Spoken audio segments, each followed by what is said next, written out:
Đi về bên đó nước ta.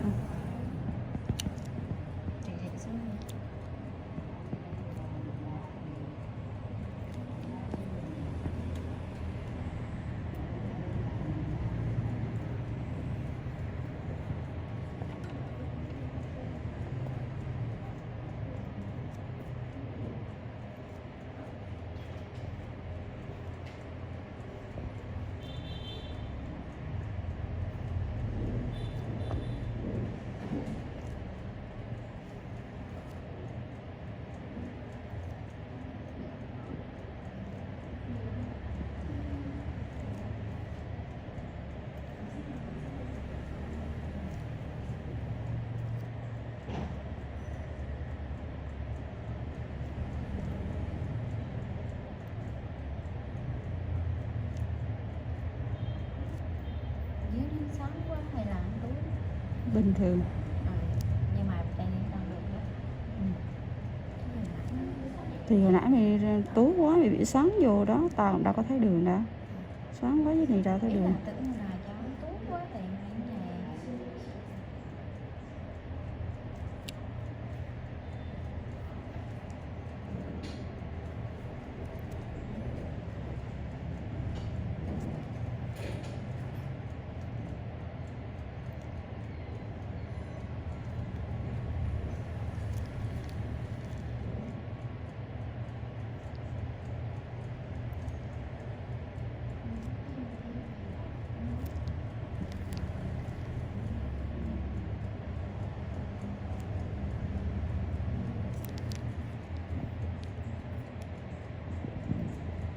Bé này mình lại mụn khó chịu ghê.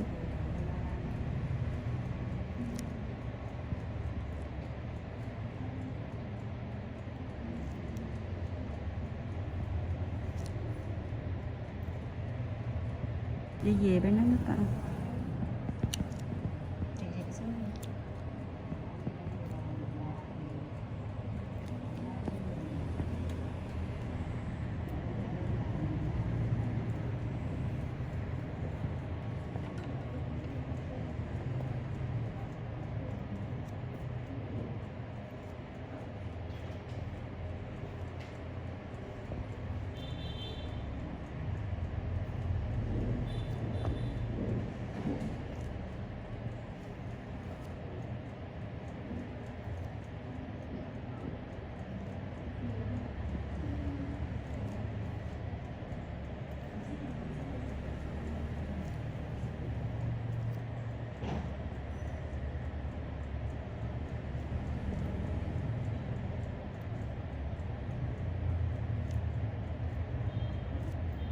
Dưới nó sáng quá hay là tối?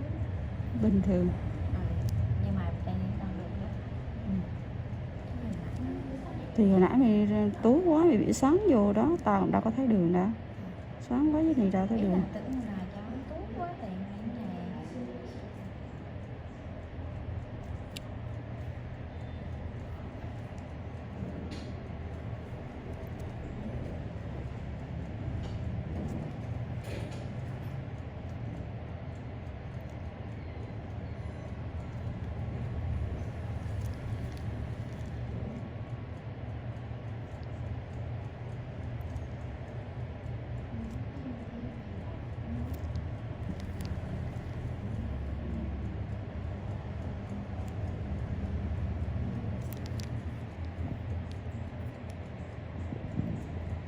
Bé này mình lại mụn khó chịu ghê.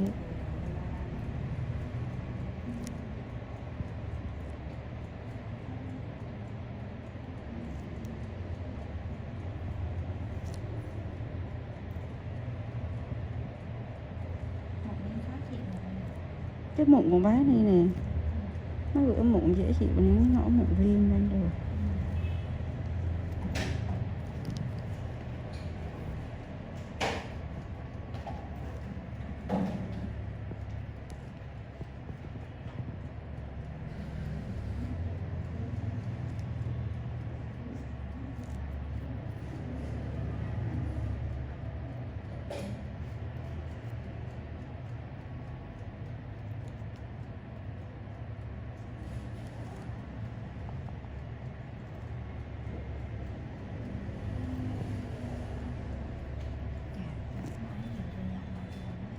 Ừ.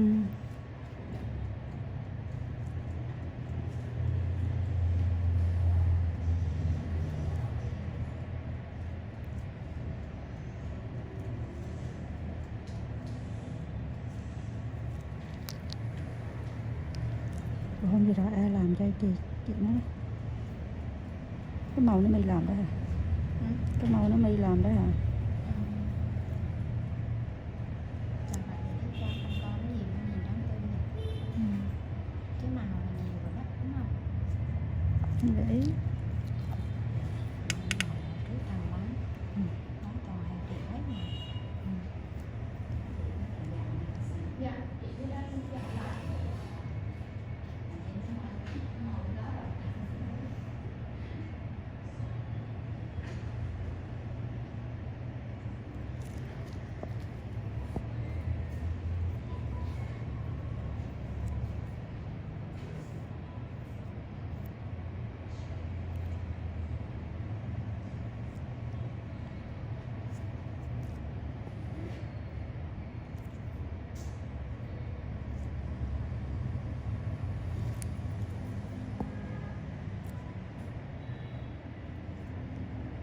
Bán lên cái nhiệt sẽ là ăn mờ tráng già đấy. Trên mạng hả?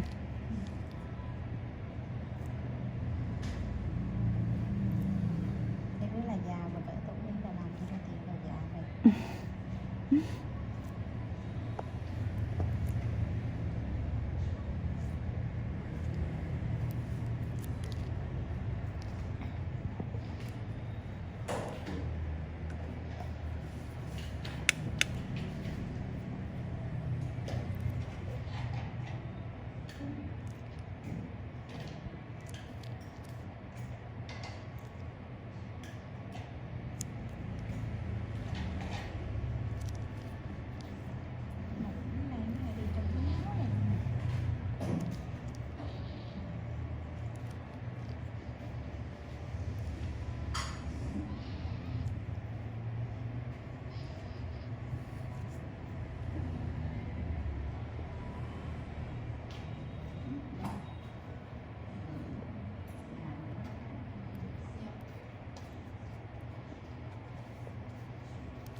Tê canh cho chị mới đi.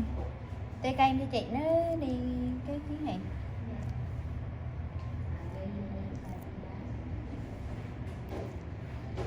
Cô bên đây có màu gì? Đúng không?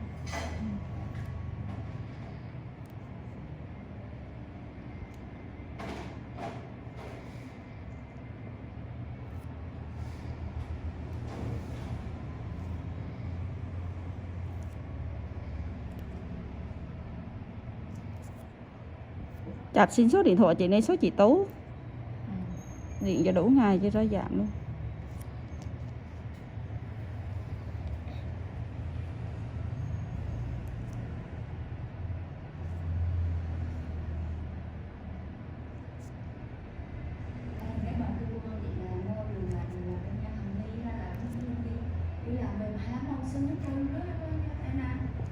Dạ, tùy vô cơ địa nữa chị.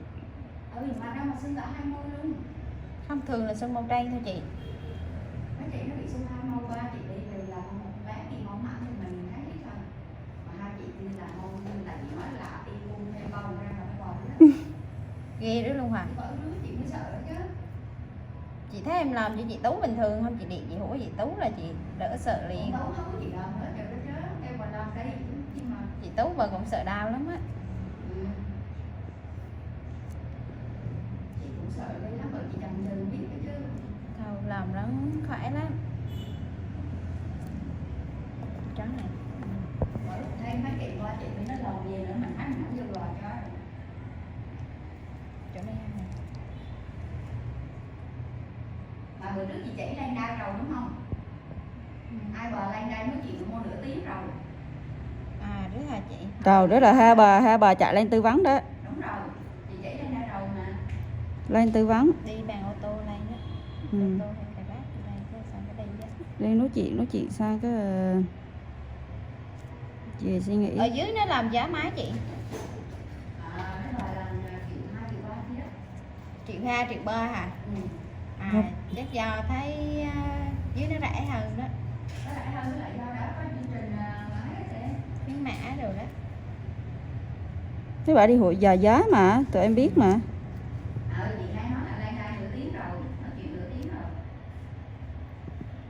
Rồi cái bà hỏi chị là ra đường chị trên đây kêu lan bán chỗ là sao của tụi nó kêu mình á.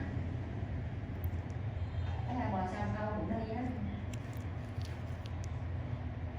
Em nói thiệt cái xăm trên người mình á, cái thân có vài trăm nghìn không là bao nhiêu hết, nhưng mà quan trọng là trắng đẹp.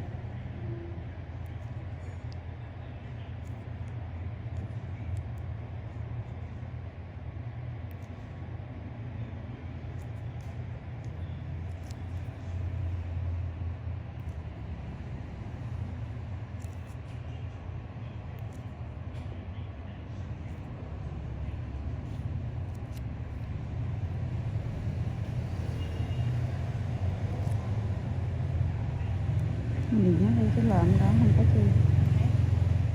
Mình ở đây cái lợm đó không có bao nhiêu.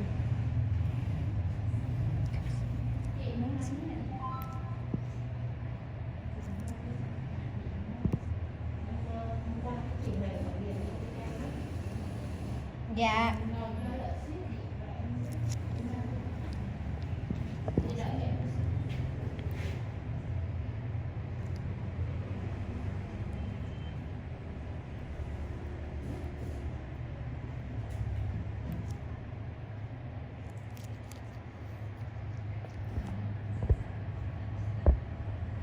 Can't lock the rear diff in 2WD, concedes horsepower bragging rights to the TRX.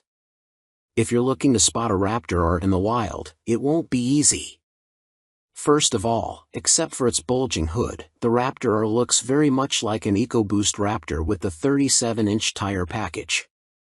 The trucks at Silver Lake were also emblazoned with the graphics package that riffs on the Raptor digital mud pattern by constructing the black part of the graphic out of tiny 8s.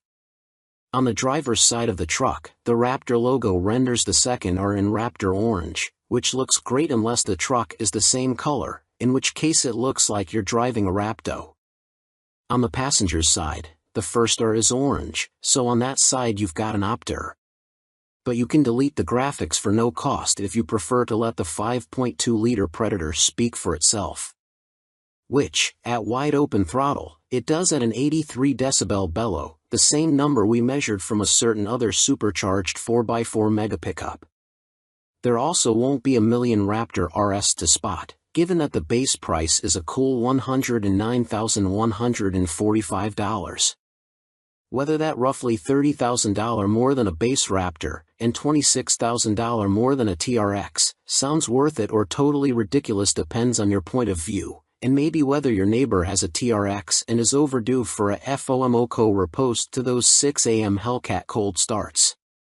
It's tempting to conclude that since Ram built the TRX and Ford built the Raptor R, that's where this ends, but we suspect not. GM, what say you? Our 2022 Kia Carnival proved useful and really darn nice. 40,000-mile wrap-up. Kia's overall excellence is becoming so pervasive that even its products in dwindling segments, like minivans, are now among the class leaders. Many automakers killed off their people haulers years ago in favor of three-row SUVs. Kia has a great one of those, too, in the 10 best winning Telluride, but still chose to re-up its van for a fourth generation for 2022. It even christened it with a new name, Carnival, to replace the old Sedona moniker. As minivan connoisseurs ourselves, we promptly ordered one up for a 40,000-mile test. Slightly more than a year later, we can report that the Kia Carnival not only lives up to expectations for the sliding door species but also continues to cement Kia's newfound reputation for building desirable, high-quality, and functional vehicles, no matter the form they take. Wanting to test out all the gadgets and gizmos the Carnival has to offer, we chose a loaded SX Prestige model. Finished in $495 Astra Blue paint, our van stickered for $49,000 and included a tow hitch and roof rack crossbars for maximum utility. We knew we'd be doing some hauling with this van, and we did, strapping stuff to the roof on occasion and even towing a small U-Haul trailer that was well under the 3,500-pound towing capacity. And, of course, we stuffed the Carnival's 7-seat interior full of our own precious cargo, frequently making use of its spacious cabin and creature comforts.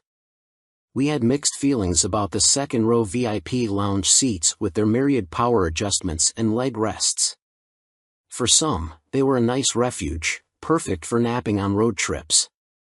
Others found their operation clunky, and they robbed the third row of space for passengers. The fact that you can't remove them also proved annoying when hauling large items.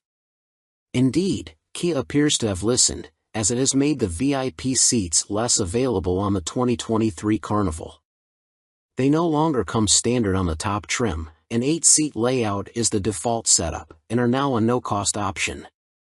Our van's dual-screen rear entertainment system is also now optional rather than standard on the SX Prestige model. The Carnival matched its EPA combined rating during its stay with us, averaging 22 miles per gallon. That's perfectly fine, but our recent long-term test of a Toyota Sienna minivan, which comes only as a hybrid, has shown us that there's a better way. It averaged 29 miles per gallon, offered all-wheel drive, and was only a few ticks slower than the V6-powered Carnival, which got to 60 miles per hour in 7.4 seconds at the end of its test.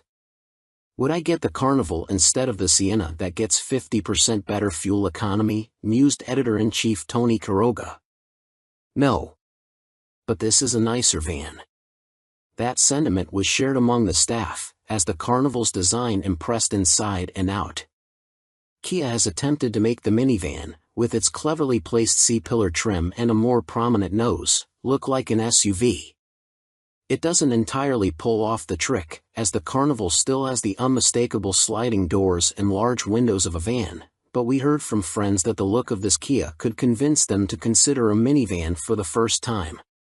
Deputy video editor Carlos Lago also liked the jazzed-up cabin, with its patterned metal trim, good-looking display screens, and easy-to-use knobs for the audio system and HVAC controls. 2023 Ford F-150 Raptor R brings the V8 Fury. Update December 27, 22. This review has been updated with instrumented test results. The day began with weather to scare Gordon Lightfoot, when the gales of November came early at Michigan's Silver Lake Dunes. Eventually, the rain abated, but the towering dunes were so thoroughly soaked that there was almost too much traction. Not too much for the guy in the rental Buick Encore, we guess, but enough to make even the steepest of dunes but a minor inconvenience to the 2023 Ford F-150 Raptor R.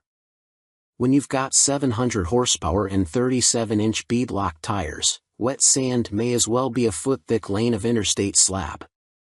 The Raptor R is the long-awaited but maybe not inevitable zenith of the Raptor brand. In a world with no Ram TRX, would Ford drop a Shelby GT500 engine in a Raptor? Science tells us that the mere act of observation influences outcomes, and we have to think Ford observed Ram selling all the $90,000-ish trucks it could build and said, maybe we should do that. And while Ram won't say how many TRXs it has sold, the Stellantis trophy truck had a healthy head start on the Raptor R. We've already wrapped up our 40,000-mile test in our long-term TRX. On orange trucks, the oranger graphic makes it look like you're driving a Raptor. Ford. So it's a little bit curious, given the obviousness of the Raptor R's competition, that Ford didn't go for horsepower bragging rights. With the TRX making 702 horsepower, why not give the Raptor R 703? That would have been hilarious, and probably something Ram might do.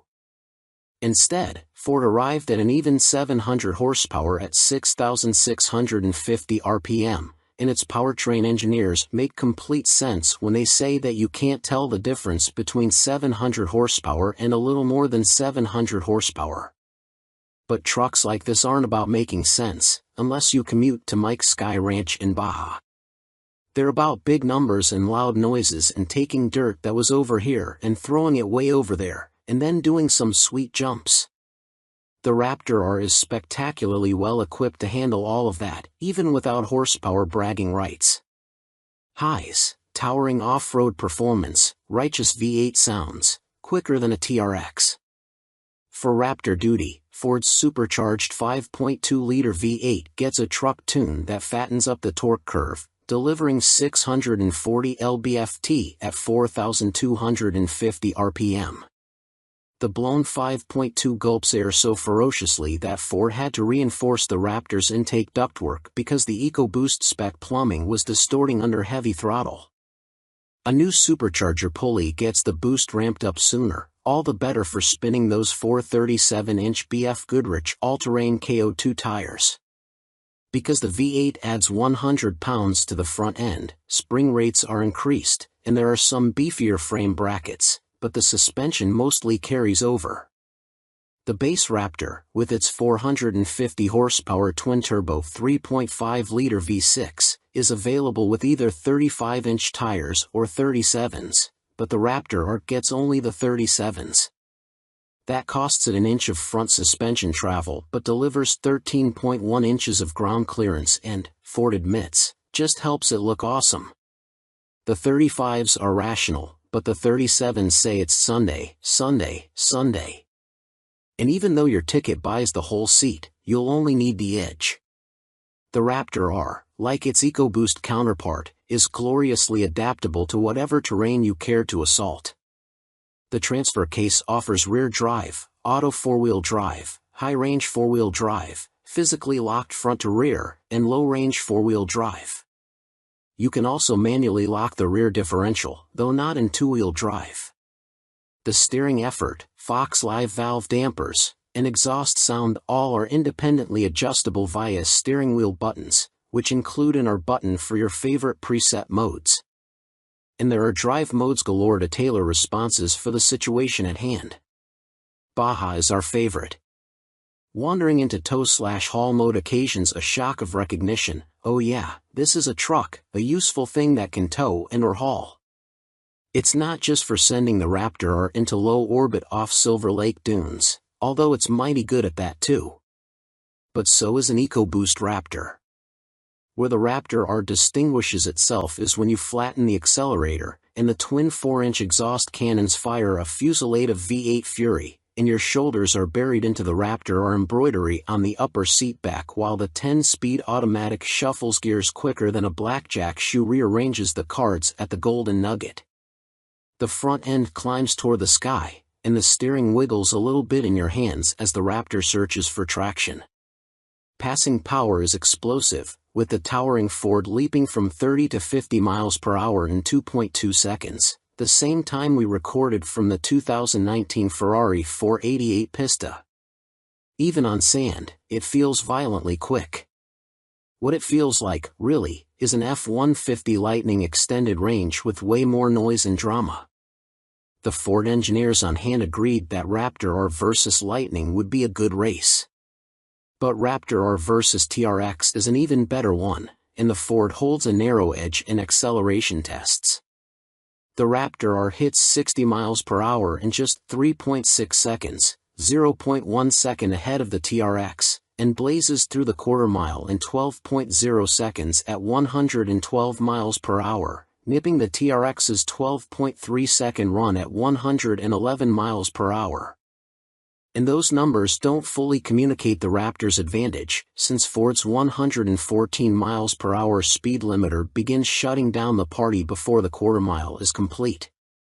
Rewind the tape and we see that at 110 miles per hour, the Raptor has a wider lead, requiring just 11.1 seconds, compared with the Ram's 11.8 seconds. Also, the Raptor lacks a launch control mode and says no to brake torquing. Instead, oddly, the quickest launches happen using the auto hold function. These two things explain why there isn't a wider gap from a truck that weighs 6,077 pounds, which is 704 pounds slimmer than the TRX. That relatively lithe curb weight didn't translate to stinginess at the pumps, though, with the Raptor R merely matching the TRX's 10 miles per gallon observed fuel economy. Given the well-watered state of the dunes, indulging our juvenile urge to throw sand required running in rear drive mode. Which is how we discovered that, in addition to the electronic locker, there's a brake-based limited slip function for the open rear differential. The brake-based system works when one side or the other experiences a flare in wheel speed, and the brake on that side gives a squeeze to send power back to the other side.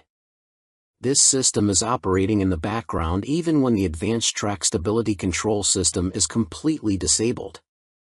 So if, say, you want to roost some dunes in two-wheel drive, where the rear locker can't be engaged, the rear brakes will be getting a workout.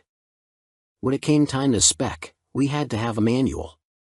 The last CTSV, the CT5V's predecessor, went automatic only, but Cadillac righted that wrong with the new car, and 62% of CT5V Blackwing buyers have chosen the DIY gearbox. Our car is a tasteful dark blue called Wave Metallic, which we would have preferred to pair with the $1,500 bronze-colored wheels rather than the bronze Brembo brake calipers it has.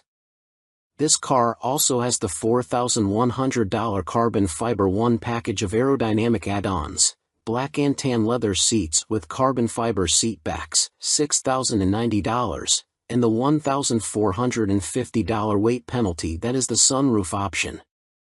Between that sunroof and the iron rotors, versus the carbon ceramic option, this example weighs 115 pounds more than the first CT5V Blackwing manual we tested.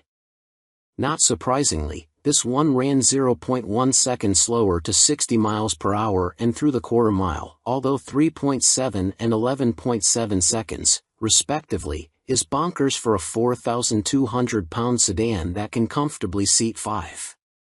At 1.02 Gs, skid pad grip nearly matches that of the Corvette Z51, and the CT5V's 143-foot stopping distance from 70 miles per hour beats every C8 Corvette we've tested, proof that the Blackwing spec Michelin Pilot Sport 4S tires are considerably grippier than the off-the-shelf versions. But those numbers didn't come easily. The supercharged small block V8 that powered our car for its first 1,700 miles didn't survive the initial test session. After about 15 standing start acceleration runs, the V8 started misfiring dramatically, and the caddy left on a tow truck. Somehow, combustion got too lean on the even bank, which led to cylinders scoring and necessitated a heart transplant. We've outlined the carnage and findings from a teardown of that engine once it made its way back to GM in a separate story. Roughly 6 weeks later, the CT5V was back, and we started a second 1,500-mile stint of restraint to brake in the new V8, keeping engine speeds below 4,000 RPM, no wide-open throttle or constant vehicle speeds. The engine swap was covered under warranty, although we got charged $50 for fuel used to test the new engine after it was installed. Back at the track a second time, the CT5 was all bellow and zest, turning in the acceleration times mentioned above. Just when we were thinking all was right once again in CT5V Blackwing land, a cluster of deer appeared during one of our final runs, and one ran into the CT5's flank, primarily damaging the passenger's side rear door. If you thought that was unlucky, the very next day our long-term CT4V Blackwing went to the track, where it startled one of the birds feasting on the fresh kill. The bird then swooped straight into the A-pillar of the lesser Blackwing, which was going 100 plus mph. What are the odds? Months in fleet, 5 months current mileage, 5,937 miles. Average fuel economy, 15 miles per gallon. Fuel tank size, 17.4 gallons. Observed fuel range, 260 miles. Service, $0 normal wear, $0 repair, $50. Our long-term 2022 Cadillac CT5V Blackwing provides daily wows. 10,000-mile update.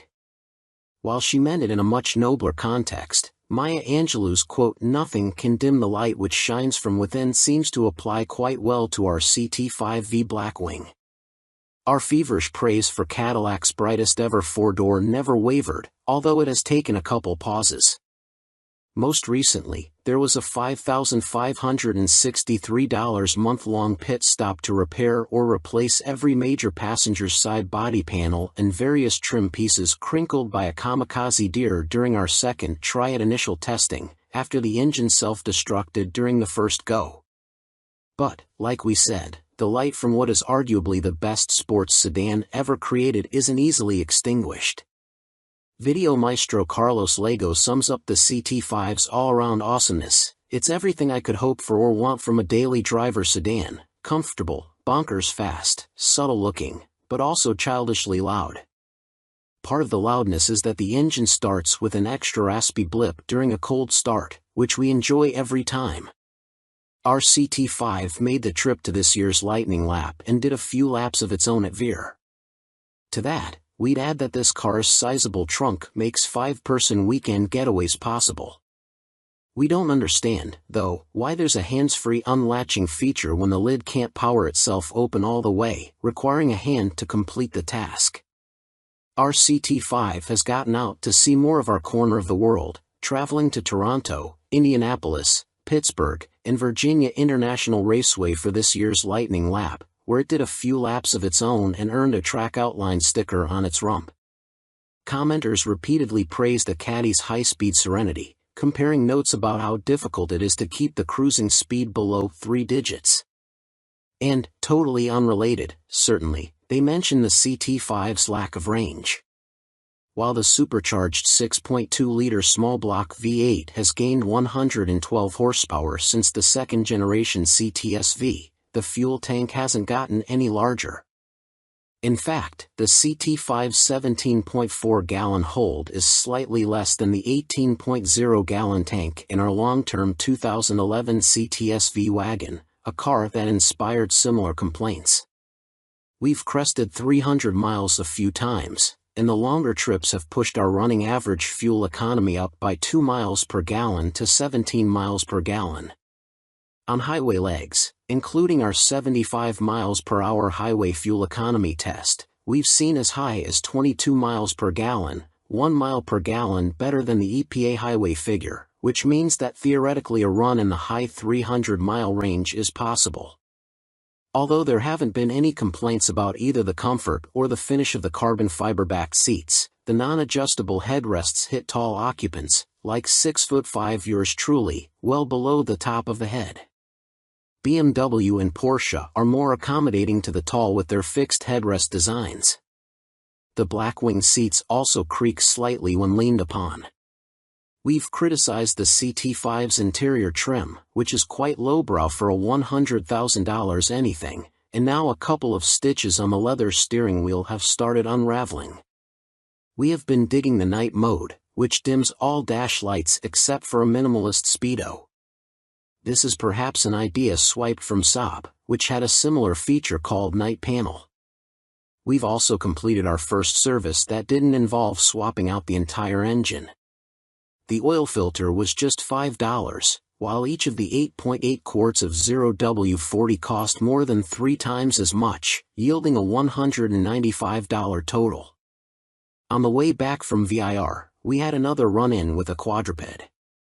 This time it was a deer carcass in the middle of the interstate, hidden by darkness until it was too late to do anything but center it under the car. At every stop for the rest of that trip, we were bathed in the rank smell of warm and very bad meat, and the entrails shattered a couple of plastic underbody aero bits and dented the oil cooler. At least putting on a set of winter tires for Michigan's cold season should be easy. Right? But just as with our CT4V Blackwing, we struggled extensively to source tires in the CT5 sizes. After exhausting all the usual outlets, we found a hodgepodge set at a local Mercedes-Benz dealer. All 4 are Pirelli Sada Zero Series 2s, but the fronts are Mercedes Spec Winter 270s, and also 5 years old, while the rears are Porsche Spec Winter 240s. That's a lot of caveats when shelling out $1,830 for tires. We also removed the low-hanging brake cooling ducts before snow has a chance to do that for us. The unavailability of tires will hopefully provide sufficient motivation for restraint. There's so much torque all over the CT5's tatch that this heroic V8 makes quick work of the standard 305 width Michelin Pilot Sport 4S summer pelts, so you can be up a gear or two and these squishy Pirellis still don't stand a chance. We are equal parts in awe and in love. Months in fleet, 9 months current mileage, 14,672 miles.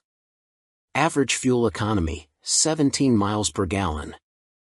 Fuel tank size, 17.4 gallons. Observed fuel range, 290 miles. Service, $195 normal wear, $16 repair, $50 damage and destruction, $5,563. Introduction. It's been unforgettable since day one. Despite our fully respecting the break-in restrictions, the CT5V Blackwing forcefully blew off its tires in a fit of wheel spin on its first drive home in our long-term fleet. Sure, the conditions were chilly and wet, but the amount of hooliganism at the ready, even when using well shy of this car's full 668 horsepower, can almost seem reckless. That is, if the CT5V weren't so communicative, predictable, and controllable, making it easy to ease past the limit without losing the handle. But we didn't yet know the breadth of emotions that Cadillac's V8 sports sedan would quickly sear into our memory during this long-term test. After the CT5V Blackwing ran with far more expensive four doors at our lighting lap track showdown, and after we named each of Cadillac's Blackwings to our 2022 10 best list, we ordered up both for a long-term test so we could hang on to some of the best driving sports sedans ever created for as long as possible. Not much went wrong with our Carnival, but its scheduled maintenance costs did total a relatively high $1,091, and Kia doesn't offer complimentary maintenance like some of its rivals do. The only actual issues we had with the van included a blown speaker, which was replaced under warranty, and a damaged mud flap. That one was our fault, and we replaced it for $86. We also equipped the Carnival with Nokian Outpost APT tires for the winter months. These so-called all-weather tires are meant to offer better snow performance than all seasons but aren't quite the same as full-on winter tires. They were just fine for traversing slippery conditions, but we occasionally found them to be noisy on dry roads. Based on our experience with the Carnival, we've reaffirmed our belief that many three-row SUV buyers would be better served by minivans. While we still like the Telluride a whole lot, the Carnival is considerably more spacious inside and offers a lot of bang for your buck, especially now that Kia has raised prices considerably on the 2023 Telluride. We loved having the Carnival around, and there's now a sad, minivan-shaped hole in our long-term fleet that will be tough to fill. 30,000-mile update. Now that the Toyota Sienna has finished its 40,000-mile stay with us, the Kia Carnival is the sole minivan doing duty in our fleet. Granted, Kia's three-row Sorento SUV has joined the C/D garage, but its smaller cabin and lack of sliding doors only serve to remind us that you can't beat a minivan for passenger comfort and versatility. And so, we continue to put the Carnival to good use as we approach the last quarter of our long-term test, with the Kia flying past the 30,000-mile mark this summer thanks to a steady diet of road trips. Over the summer, the Carnival shuttled assorted staffers and their 93-year-old grandparents, pregnant siblings, and friends. It also went camping at the Bonnaroo Music and Arts Festival in Tennessee. It has garnered praise for its smooth ride, quiet interior, and comfortable seats, but a few small niggles have cropped up. It can be difficult to raise the heavy third-row seats from the well on the floor that they fold into. More mechanical assistance would be appreciated. And the steering wheel controls strike us as counterintuitive. When listening to music, for example, instead of pressing the up arrow to go to the next track, you press down. The Carnival is so good that tiny issues like this stand out. In previous updates, we mentioned the Carnival's optional $360 roof rail crossbars and their effect on the van's fuel economy. And we now have more data to support the hypothesis that the bars hurt highway MPG when installed. We performed our 75 miles per hour highway fuel economy test once again, but with the crossbars removed, and saw a big difference. The Carnival without the bars achieved 28 miles per gallon, compared with 25 miles per gallon with the bars installed. Overall, our fuel economy average has continued to rise and now sits at 22 miles per gallon, matching its EPA combined estimate. Regularly scheduled maintenance has continued to be, well, regular. A service at 24,149 miles included an engine air filter replacement, a tire rotation, and an inspection. The dealership forgot to perform an oil change, so we went back a few days later for that. The total came to $185. The dealership also replaced a blown right front speaker under warranty, and at 26,278 miles we replaced a damaged rear mud flap for $86 after waiting a few weeks for the part to come in. With only a few thousand miles left in its test, our Carnival SX Prestige will soon depart, and we'll be sad to see it go. Keep an eye out for a full recap of its 40,000-mile stay within the next few months. Months in fleet: 11 months current mileage, 34,191 miles. Average fuel economy, 22 miles per gallon. Fuel tank size, 19.0 gallons. Observed fuel range, 410 miles. Service, $464 normal wear, $0 repair, $0. Damage and destruction, $86. 20,000-mile update. It's only been a few months since we last checked in with our 2022 Kia Carnival, but it has already accumulated another 10,000 miles and blown past the halfway point of its 40,000-mile evaluation. And those miles haven't been easy on our Kia minivan, as we made use of its towing capacity for the first time and added Tennessee, North Carolina, Vermont, and Florida to its list of road trip destinations. The Carnival's biggest task lately was to tow a U-Haul trailer full of stuff from Michigan to New York, which it handled admirably. The Kia's stable highway manners instill confidence no matter what it's pulling, and the 3.5-liter V6 didn't feel overly taxed by the extra weight. Its indicated highway fuel economy during the trek wasn't bad, hovering around 18 to 20 miles per gallon, and the 19.0-gallon fuel tank made it easy to go 300 miles between pit stops. Unladen, we're often going over 400 miles per tank, with 457 being the current maximum. Still, that is less impressive when compared with our other long-term minivan, the Toyota Sienna Hybrid, which is averaging more than 30 miles per gallon and can easily do 500 miles on a tank. Curiously, we have pumped more than 19 gallons into the Carnival's 19.0-gallon tank on 2 occasions, and the last miles leading up to those stops weren't exactly nail-biters. We've asked Kia if there's a reserve amount that's not accounted for in the tank size rating, and we'll report back next time. 2022 GMC Hummer EV Pickup Edition 1 is our Bring a Trailer auction pick of the day. You know the drill, a new EV gets all hyped up, and a limited number of early editions sell out quickly. That means second-hand auctions are where you need to look if the FOMO is real for you. In this case, the 2022 GMC Hummer EV Pickup Edition 1 is all sold out, and given the $112,595 price when new, the current bid of $102,000 over on Bring a Trailer represents a discount. BAT, like car and driver, is part of Hearst Autos. With the auction continuing until Saturday, January 21st, we suspect the numbers will climb before it's all over. Whatever powertrain it carries, the Hummer remains a controversial vehicle. Reviewing the 1,000 horsepower, all-electric version, we once called it a definitive riposte to the EVs or wimpy crowd. If you're sad you missed out on the chance to buy one of the $100,000 plus GMC Hummer EV Edition 1 monsters, time to turn that frown upside down. A 2022 GMC Hummer EV Pickup Edition 1 with about 2,000 miles on it is currently listed for auction at the site Bring a Trailer, which, like car and driver, is part of Hearst Autos.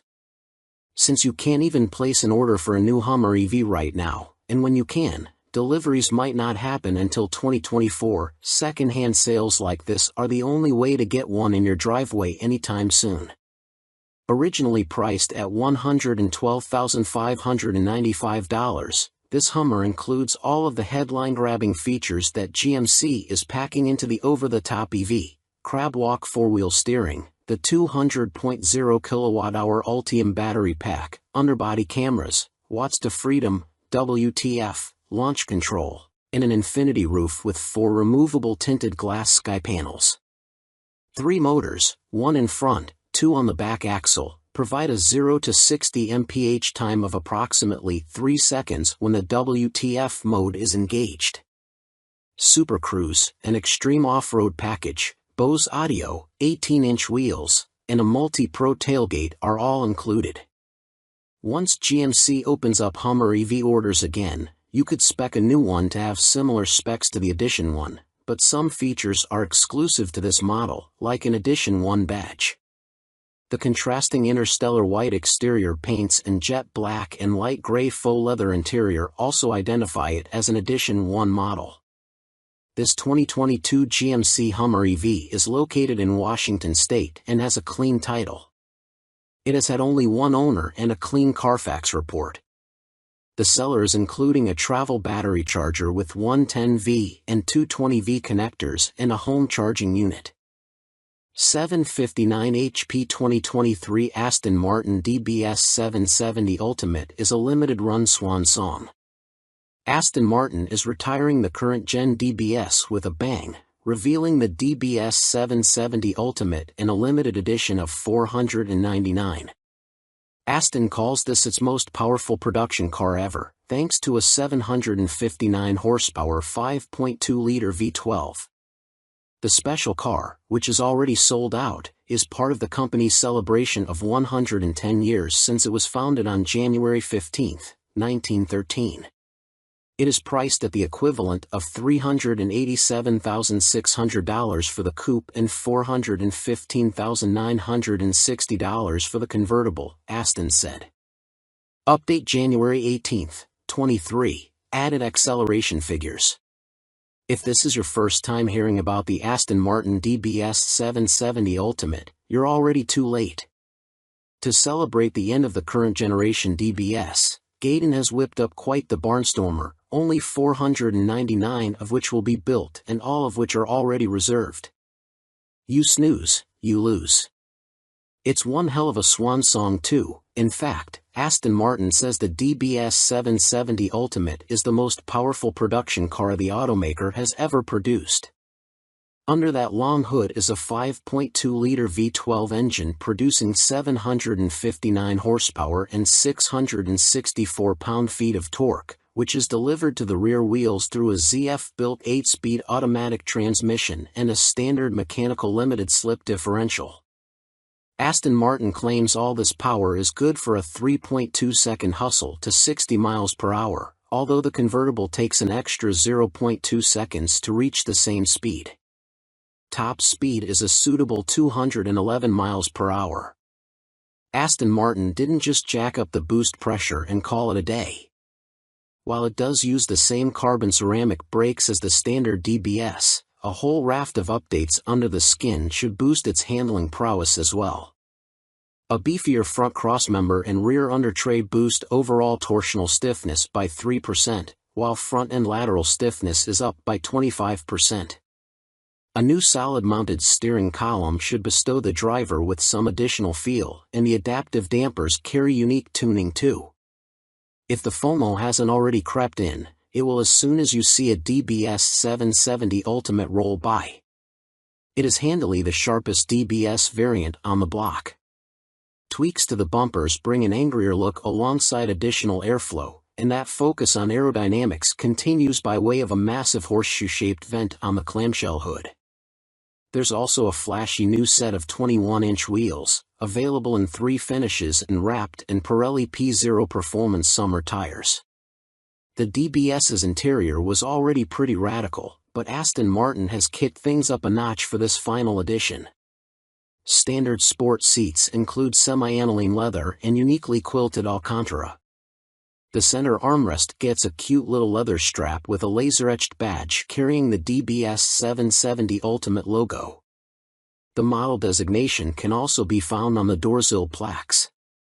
Of course, any owner can go above and beyond what's seen here, thanks to Aston Martin's Q Bespoke services, which can add all manner of clever graphics and paint colors into the build.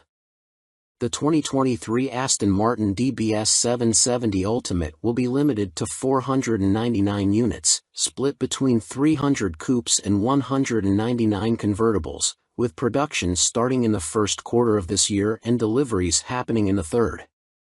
Unless you're waiting for one to pop up on Bring a Trailer, you're out of luck because the order books are already closed. The base engine will remain a 147 horsepower 2.0-liter inline-4 paired with a continuously variable automatic transmission. A more powerful turbocharged 1.6-liter inline-4 will be available, likely on the sportier N-Line model, and produces the same 195 horsepower and 195 pound-feet of torque as before. Hyundai has yet to confirm the transmission for this model, but it previously used a 7-speed dual-clutch automatic. We're hoping that the raucous 286 horsepower Kona N Performance model will stick around, too, but we may have to wait a little longer for more information on that.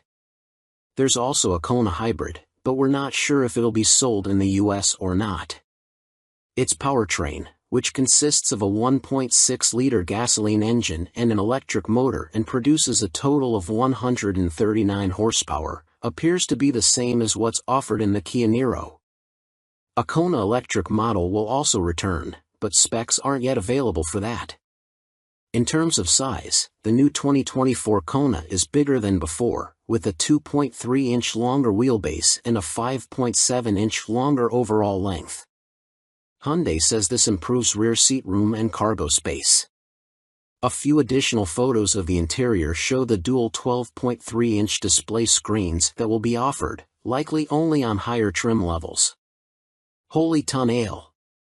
New 2024 Alfa Romeo Tonale SUV starts at $44,590. The 2024 Alfa Romeo Tonale small SUV is the company's first plug-in hybrid. Pricing starts at $44,590 for the entry-level Tonale Sprint, while the fully loaded version starts at $49,090. The mid-level T trim and top Veloce are available for pre-order today, with the Sprint ready later this spring. Every Tonale comes with a plug-in hybrid powertrain that uses a turbocharged 1.3-liter inline-4 engine and produces 285 horsepower. All-wheel drive is also standard. The Italian-built 2024 Alfa Romeo Tonale is coming to shake some Italian seasoning on the subcompact luxury crossover segment that's filled largely with German offerings such as the Audi Q3, the BMW X1, and the Mercedes-Benz GLA class. Available today for pre-order, we now know pricing for the new Alfa SUV, but its entry-level trim won't become available until sometime this spring. The Tonale is Alfa Romeo's first plug-in hybrid and is a small SUV that slots in below the Stelvio. It shares its platform with the Jeep Compass but is more closely related to the upcoming Dodge Hornet that also goes on sale later this year.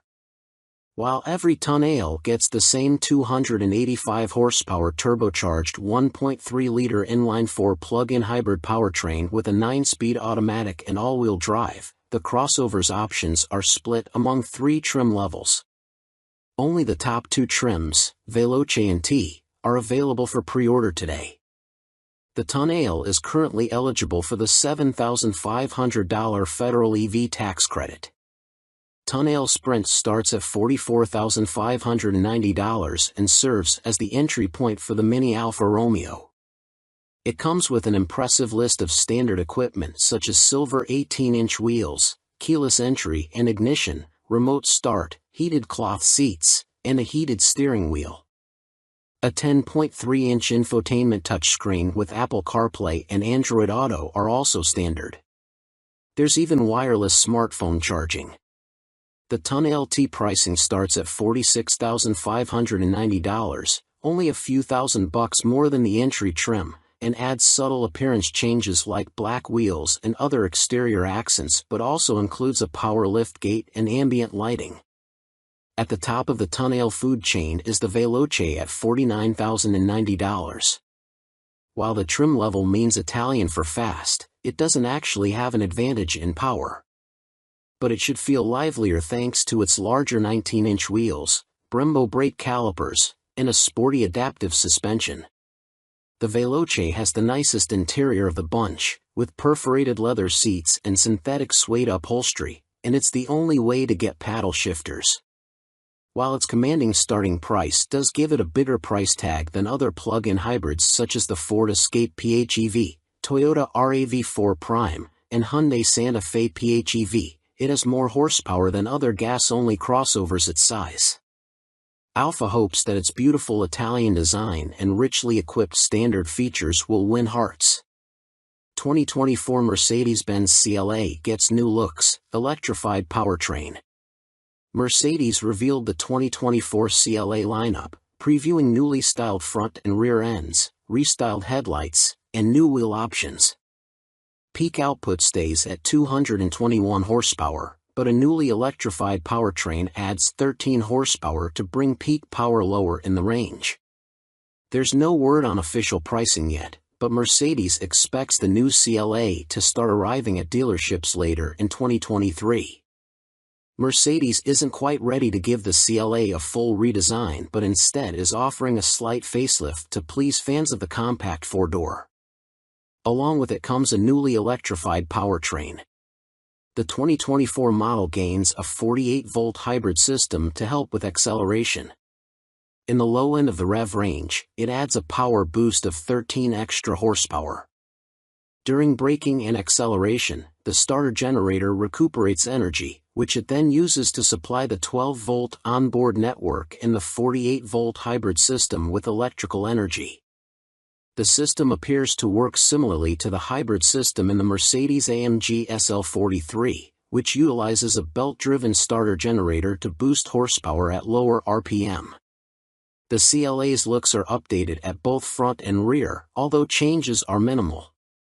The front fascia gets new shaping, and the grille swaps its old speckled dot design for one spangled by the Mercedes star. The biggest visual changes are redesigned headlights and taillights, which drop the lower portion of the daytime running lights. There are two new color options, Hyper Blue, which is exclusive to CLA models, and Starling Blue. 3 new wheel designs also join the lineup. The AMG wing cooked up its own series of revisions and upgrades for the AMG CLA 35 and CLA 45 models, which sport a new AMG-specific front end. Opting for the AMG Aerodynamics package Plus adds a fixed rear spoiler. Output in the AMG CLA 35 stays put at 302 horsepower, though it receives the same 13 horsepower boost as the non-AMG variants. The AMG CLA 45S is a different story, with power increasing by 34 horsepower to an impressive total of 416. According to Mercedes, the AMG CLA 45S can sprint to 60 miles per hour in 4.0 seconds. Inside the CLA, the standard display has grown, with a 10.3-inch instrument cluster and a 10.3-inch touchscreen, both running the newest MBUX infotainment system. One of the features is a choice of 3 display styles, the fully informative Classic, a sporty version with a dynamic tachometer, and the minimalist discrete setting. Wireless Apple CarPlay and Android Auto have both been added, and there are new trim levels, with a choice of carbon, open-pore wood, or in an AMG-exclusive brown microfiber option. Stepping up to the AMG line brings the number of interior upholstery options from 3 to 5, adding 2-tone color schemes into the mix. Standard safety systems have been updated as well, providing customers with parking assist and a mirror package. Mercedes has not offered any word on pricing yet but said it expects to have CLA models arriving at US dealerships later in 2023. This content is imported from Pole. You may be able to find the same content in another format, or you may be able to find more information at their website. 2024 Hyundai Kona will grow larger but doesn't gain power. Hyundai has revealed more specs for the redesigned 2024 Kona. It features carryover engines and offers a hybrid variant, which hasn't yet been confirmed for the US. We expect the Kona to go on sale here later this year, although we're still waiting on US details. Hyundai's new 2024 Kona looks a whole lot different than before but doesn't appear to be as revolutionary underneath. Specs for the new model are out, and the subcompact SUV's engine choices, a naturally aspirated 2.0-liter inline-4 and a turbocharged 1.6-liter inline-4, carry over from the outgoing model. We're still waiting on details for the US model, which will confirm whether the Kona's hybrid model will make its way to our shores. 2023 BMW X1 is practical, not experimental. Update December 29, 22. This review has been updated with test results. Despite a name shared with a rocket-powered aircraft, there's little chance of mixing up BMW's X1 with Bell's.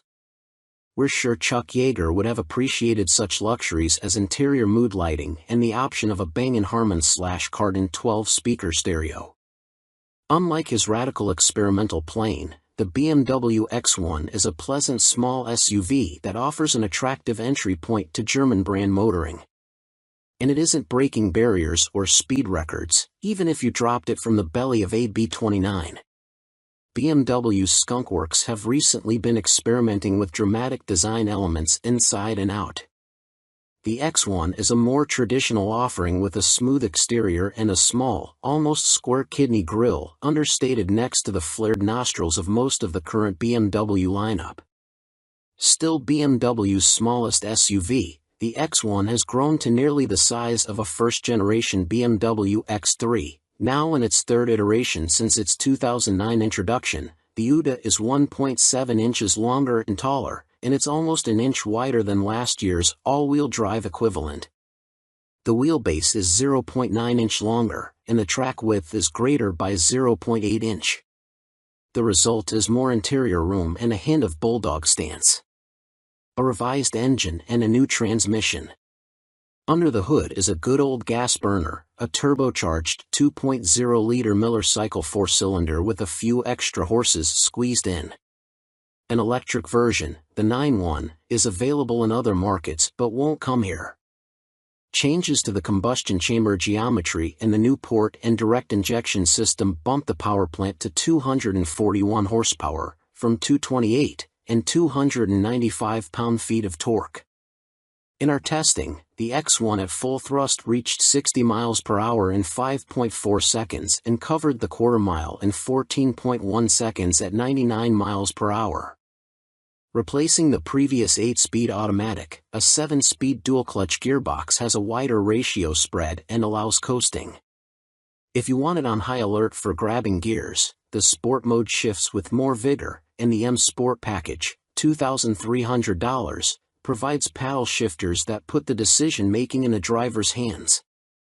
We found the powertrain to be quiet and smooth in traffic and highway cruising but a bit sluggish when asked to make high-speed passes or accelerate uphill, despite the X1's reasonably zippy 4.3-second 50 to 70 mph passing time. There's some turbo lag to be found here, even in Sport mode, which helped contribute to a relatively pokey 6.6-second pull from 5 to 60 miles per hour. EPA fuel economy estimates are 28 miles per gallon combined, 25 miles per gallon city, and 34 mpg highway, which are some 2 to 3 miles per gallon better than last year's all-wheel drive model. Running the X1 hard through Southern California's mountain roads, we averaged only 23 miles per gallon, though.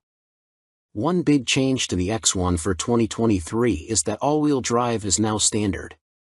During easy motoring, the front wheels handle the majority of driving duties, but any loss of traction sends power to the rear.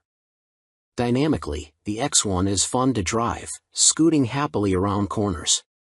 Its small size makes it well matched for narrow roads, and, when you're done, narrow parking spots. Neither the steering wheel nor the brake pedal offers much feedback. Even so, on its optional 20-inch summer tires, our test car needed 167 feet to stop from 70 miles per hour and generated 0.86 g of grip on the skid pad. Interior style and tech. BMW has been on it with interior design in its new models. The X1's cabin makes good use of texture and color to add interest to swaths of plastic. The door panels in particular are appealing, pretty enough that you might leave the door open a few extra minutes so your neighbors can admire the Tweety patterned speaker grills and the gateway arch of a door handle. The console offers a lower shelf space, although it's not easy to access with a larger handbag. Cup holders sit low and out of the way, and the optional wireless charging pad leans back at the angle of a grandpa in a Barcalounger, a nod to those of us who sneak a look at the screen at stoplights. Speaking of screens, the X1's single curved display panel runs from behind the steering wheel to the center of the dash. Modes offer different instrumentation designs, and the right side showcases navigation, music, and phone interfaces. Unfortunately, the screen is also the only way to control the climate system and the seat heaters, and it's a long stretch for the driver, even for those of us sitting far forward. The sound system can be adjusted from the steering wheel, but to turn off the heated steering wheel or adjust the AC fan, you have to do some poking around on screen, never an ideal action while driving. The seats in our sample car were the optional sport seats. For a commuter SUV, they're deeply bolstered. While the seating position was good and highly adjustable, the cushioning was too firm for a long drive, a scenario in which the bones in one's posterior will quickly make themselves known. The rear seats are also stiff, and passengers may find the backrest angle too reclined, although the laid-back shape does make installing a child seat easier. Cargo space is generous, with a side net to corral small objects, a total of 26 cubic feet behind the rear seats, and 57 with them folded. X1 pricing and equipment. Shopping for an X1 should be relatively easy, as there are no alternative engine or transmission choices, and the standard model comes with many features you'd want, including Apple CarPlay and Android Auto compatibility, LED headlights with cornering lights, a power liftgate, and roof rails. The X-Line package adds bigger wheels and more interesting interior trim, and a sunroof is available with either the convenience package, $1,950, or the premium package, for $1,200.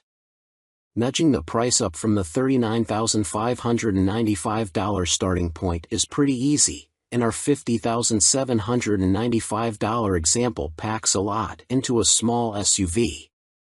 It may not be Chuck Yeager's glamorous Glennis, but even an experimental test pilot could use a practical runabout when it's time to hang up the flight suit and drive home.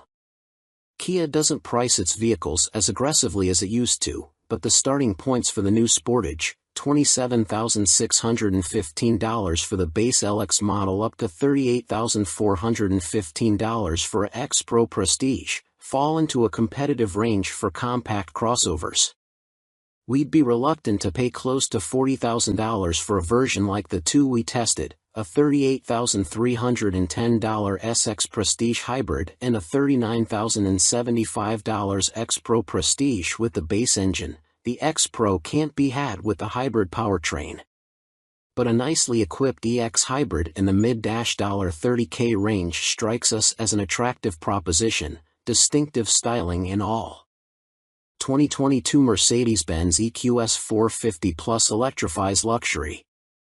Update January 3, 23. This review has been updated with test results. After you've driven nearly every car for sale over the last 20 years, it's natural for the cars of the past to enter into your thoughts when driving something new. Humans compare experiences to gain perspective, which explains why we were daydreaming about Rolls-Royces while driving Mercedes-Benz new electric luxury four-door, the EQS 450 Plus. Like a Rolls-Royce Phantom, the EQS is a capsule of luxury and silence that pours itself down the road with unerring grace. Unlike a hard-to-swallow Rolls, the EQS looks like an Advil leaky gel. It's a lozenge of a car with what Mercedes claims is the lowest drag coefficient, 0.20, of any car on sale. That slick bod whips through the air, barely disturbing it, and leads to near silence at extra-legal highway speeds. At a more reasonable 70 miles per hour, we recorded just 64 decibels of noise inside the cabin. The 107.8 kilowatt-hour battery sandwiched in the floor assists in keeping road noise to a minimum. That big battery also allows the EQS 450 Plus to go an estimated 350 miles between charges, according to the EPA. Yet we were able to cover 400 miles on our 75 miles per hour highway test, putting this Benz just behind our current long-range EV champ, the Lucid Air Grand Touring. Find a level 3 DC hookup and the EQS can go from 10% charge to 80% in a claimed 31 minutes. On a typical level 2 setup, the EQS takes just over 11 hours to go from 10% to 100%. Highs: impressive real-world range, luxurious appointments, generous cargo capacity. Moving the electrons around in the battery is a single motor driving the rear wheels that makes 329 horsepower and 417 pound-feet of torque. It's not nearly as quick as the 516 horsepower EQS 580, but it'll shove you into the massaging seats. After the initial thrust from a stop, the acceleration tapers off, but 60 miles per hour is yours in 5.4 seconds. In more relaxed driving, the Right Now torque affords the EQS the same sort of effortless waftability that Rolls-Royce has been touting for decades. Yet what really reminds us of the spirit of ecstasy is the suppleness and silence of the suspension as it glides over the tarmac. Not much of the outside permeates the EQS's cocoon. The long 126.4-inch wheelbase certainly helps attenuate bumps, but it's the tuning of the standard air spring suspension that maintains the serenity despite our test car's 20-inch wheels wrapped in Goodyear summer rubber. Those sticky tires provide excellent grip, 0.90 G around the skid pad, despite this car's 5,530-pound curb weight. Press it hard into a corner and it remains flat, and the low center of gravity born of the massive battery in the floor seemingly drills the car into the center of the earth. Steering efforts are light and don't pick up much even in sport mode, but the easy efforts help mask the heft and size of this S-Class sized hatchback. Four-wheel steering turns the rear wheels up to 10 degrees in opposition of the fronts at low speeds, helping to shrink the turning circle to 35.7 feet, making this very big Benz feel like an A-Class. There's an ease and luxury to the whole driving experience that is only interrupted by the brakes. Hitting the brakes in the EQS starts with energy regeneration from the motors and then blends in the stopping power of the four massive brake rotors. Stepping into the brake pedal is an initially mushy experience that doesn't slow the car much. Keep pushing and you reach a hard point where the pedal resists being moved farther. Press harder and the deceleration finally hits, but it takes a lot of pedal pressure to get meaningful braking, and by then you're sailing toward that burgundy Corolla at an alarming rate. Give yourself considerably more space than the 167 feet it takes to stop from 70 miles per hour and 351 feet from 100 miles per hour. 2023 Kia Sportage leads with bold styling. Update January 12, 23. This story has been updated with test results. Given the smashing success that is the Kia Telluride, it might have been smart for Kia's designers to simply scale down that three-row SUV's squared-off looks when it came time to redesign the brand's smaller crossovers. But the latest generation of the midsize Sorento doesn't stick to that template, nor does the new 2023 Sportage, which brings a distinctive look to the compact segment. Whether you'll be a fan of the Sportage's design is another story. We won't call it ugly, but its face is somewhat polarizing. With boomerang-shaped accent lights, low-mounted headlights, and a wide-mouth grille, the front end makes a strong statement. What exactly that statement is, we'll leave up to you. The rear end is a bit more cohesive, with smooth surfaces and taillights that remind us of the handsome units on the Kia EV6. The Sportage surely won't be mistaken for its corporate sibling, the Hyundai Tucson, which also looks striking for a mainstream crossover. The Sportage is not all about form, though. Significantly larger than its predecessor in length, wheelbase, and many other dimensions, the new model is on the big end of the compact SUV spectrum. It doesn't offer a third row of seats like the Volkswagen Tiguan and the Mitsubishi Outlander, but a 3.4-inch increase in wheelbase greatly expands its rear seat and cargo space. We like how the rear seats slide and recline, and the Sportage's 40 cubic feet of cargo volume behind the second row just edges out what the Honda CR-V offers. Highs, spacious interior, lots of features and options, good ride quality. This Kia's interior trappings also are nicer than that Honda's. Upper trim Sportage models have two integrated 12.3-inch display screens in front of the driver, one for the digital gauge cluster and the other for infotainment. Both screens have bright, crisp graphics, and the dashboard's various materials are pleasant to the touch where it counts, and still nicely grained hard plastic where it doesn't. Another screen down on the center stack is flanked by two physical knobs that can display either haptic climate control buttons or a row of navigation and audio controls.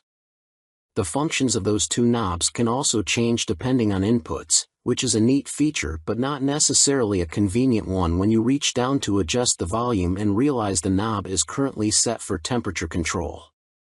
More knobs and buttons reside on the center console to manage everything from the optional heated and ventilated seats. An EX model we drove had glaringly blank buttons for the ventilated seats it wasn't equipped with, to the various drive modes and off-road settings, such as hill descent control and the ability to lock in the all-wheel drive system. Like basically every other crossover maker these days, Kia is touting its vehicle's capability in the dirt, and it's now offering the Sportage an X Pro trim with all-terrain tires and some rugged-looking visual tweaks.